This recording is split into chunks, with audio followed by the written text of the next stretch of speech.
Well. Oh, boy. I know I'm not right all the time, but when I am right, it feels good. And I know a lot of you were right too. A lot of you knew. You had your suspicions. You weren't born yesterday. You tune in here. You're obviously one of the best people on the planet. No, I'm not just fishing for likes. Updates like the video. Anyway, uh, remember the kamikaze Karen that the left wing media told you was she was a disabled. She was just going to her medical appointment. Remember that? Mm-hmm. Remember how almost every left wing media outlet, every left wing ex user said that? Well, now we have a little more background. Now, I already debunked this woman. She had a clear path to drive away and chose not to do so. But let's just find, this new expose, the shocking truth about the Minneapolis woman dragged from car by ICE while screaming that she was on her way to a doctor's appointment. A woman who claimed she was driving to a doctor's appointment when she was hauled out of her car by immigration and customs enforcement officers, in fact, has a history of social justice activism and interactions with police.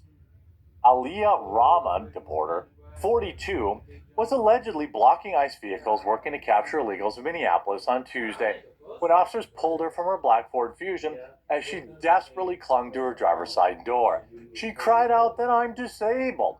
I'm simply trying to go to my doctor up over there, as four masked officers dragged her into a federal vehicle. Disturbing photos of her arrest made international news. Rahman, a U.S.-born citizen, is a technologist, whatever that means, that's pretty generic, and a social justice trainer who dedicates her time to LGBTQ and racial injustice causes at her Tech for Social Justice profile said. Okay, now that we know, there's more to know about this. It gets even more hilarious. But does anybody believe that she was on her way to the doctor? Hell no. Now that you know her background, she just happened to be on the way to cross. Hell no, man. The way she's acting, no. Okay? This woman had a criminal record. Now, keep in mind, all these people you hear when you're attacking ICE is being hired by the Democrat Party. Keep in mind, all the people you hear is attacking ICE is being hired by the Democrat Party. There, I said it twice, because I know some people out there are too hard-headed to hear. Let's get back to the video. Path and block them. The registered Democrat says she threw herself into activism while studying aeronautical engineering at Purdue University. Boy, she could have had a whole different life. And after two of her cousins lost their lives at 9/11, what? Rahman, who identifies as being genderqueer, was dating a trans man at the time, and had claimed due to the culture in rural Indiana, it was a necessity that she became involved in advocacy work. So she's pro 9/11?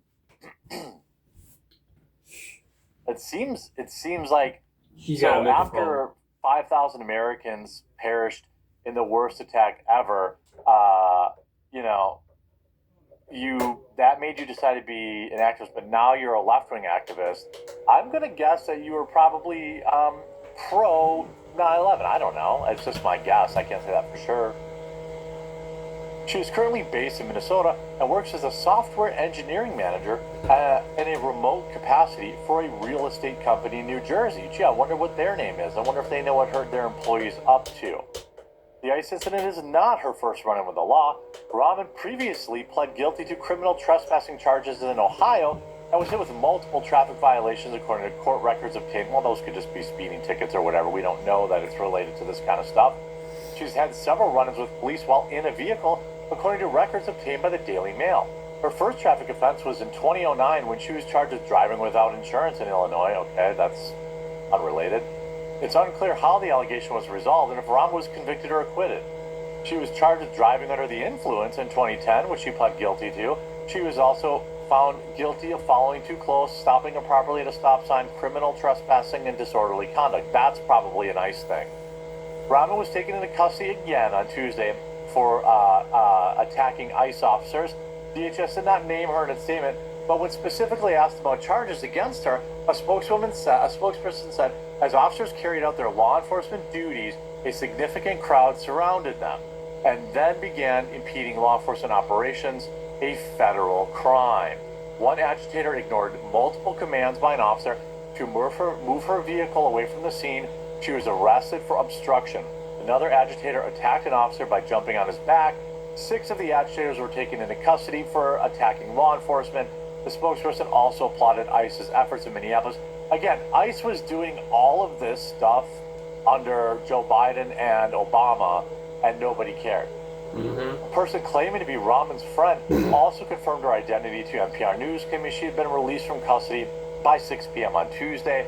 As of 10 a.m. Wednesday, the DOJ had not yet filed charges against her. Again, this is what I'm talking about. You better file charges. You better file the strictest, within the constraints of the law. I'm not saying charge her with, something she didn't do, but, I would say, because otherwise it's going to keep happening. It's going to keep happening over and over and over again, and you have to. Like, she broke the law. I'm not saying to charge her with something she didn't do. And if you don't charge her, then when the next person does it, like, I don't really want to hear from ICE about how people keep doing this, really not from ICE, but from like the DOJ, because if you don't charge these people, they have zero negative, they have zero reason to not be right back out on the street. Oh, you got a $75 ticket? Big deal. Right back out on the street. She also volunteers with LGBTQ rights and racial justice organizations while working as a high school teacher on Native American reservations in Arizona. I mean, we're talking about somebody whose entire life is being a radical for whatever the soup du jour is. And last night they talked about this on Jesse Waters. These kamikaze Karens, they're being ordered to die to dismantle white supremacy. In order to dismantle white supremacy, we have to be willing to lose the benefits of whiteness. It means they take our lives too. This is radical language. This is the kind of rhetoric that leads to terrible attacks. That's why I'm getting so frustrated with the Trump administration. Like, invoke the Insurrection Act now. I don't know what we're waiting for, why we continue to wait on this. You've got to get on it. Wake up, babe. Kamikaze Karens are back. Good for you. Good for you. Don't be. Yeah. I'm not gonna tell you. You gotta move. Get out of the way. I don't post. Boom. And the media's drooling. Quote, this is what democracy looks like. Moms in cars, armed with nothing but iPhones and a clear view of right and left. Actually, they're not armed with nothing but iPhones. They're armed with their vehicle. That's the problem. If they were on the sidewalk filming these people, I don't think anyone would care. You know what I mean? Like, I have way less of an issue if these people are just filming on the sidewalk like these people want us to believe, but that's simply not the case. Cavalry is here to save us, and she's driving a minivan. Public service announcement, if you love your mom, don't let her turn into an ICE stalker. Moms with minivans are training like a militia, but not anybody can join. First, you have to pass a battery of psychological tests. You have to be crazy. You must hate men. You know, one thing that hating men has trained me for is literally trained me for chasing ICE cars off of my street. 5 of them right now. Following down the neighborhood. She didn't chase them off the street, by the way. She hasn't chased anybody off anything. Like, that's just a fact. She has not chased anybody from anything.